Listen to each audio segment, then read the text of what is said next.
ইলিশ Chris কথা Chris কি বিয়ে দিছে যে বিয়ে দিছে এবার আছে বেআইটা মনে করেন উদাহরণ আবার বেআই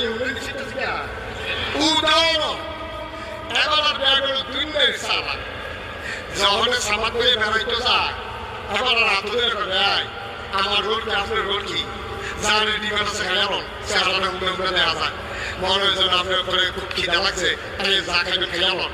এখন বেআইনি বয়াইয়া সামাদ বেড়ে বয়াইয়া মুলার ডাড়া দিয়ে মুখি দিয়ে আনছে এইটি দিছে তারপর আলুর ভর্তা দিছে কালপার ডাইল আসিল তারপরে ব্যাগের তো সেটা রাখা যেটা আসিল এইটা গরম করে রেখে দিছে মশলা গাড়া হইছে লইয়া সা তারপরে লইয়া দিয়ে শুকনো শুকনো আচ্ছা এবার পর অকারে শিরোন কথাটা কইয়া বেশি কইলাম এবার পর সামাদ পাইয়ে বেআই গেলে